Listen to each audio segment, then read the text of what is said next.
Well, it is a bright and sunny day here in Joplin. We are downtown and we are joined by our friend Emily Frankowski, who we're seeing in person for the first time in a while. But Yes. Emily, I'm happy to be able to talk to you this morning because we are outside of the future home of Connect2Culture, Yes. the Cornell Complex, and construction's underway. This is really exciting. Oh, yeah. I mean, the future home of the arts right behind us, Spiva, Connect2Culture, ProMusica, everyone, we can't wait. We're expected to be complete with the project by late 2022. So in just a few, less than a year, Yeah.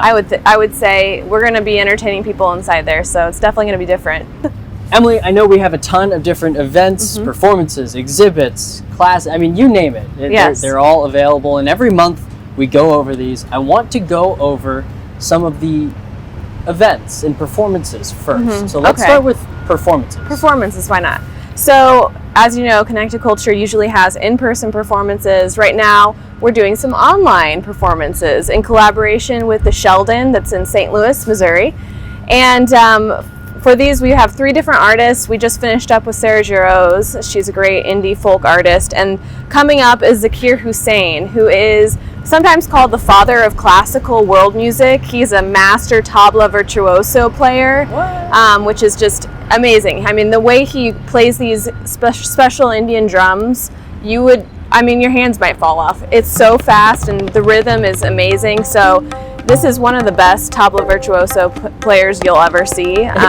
So tune in, and it's free, and you don't have to register or anything. Just tune in to Connect2Culture's YouTube channel at the appropriate time, and you're in.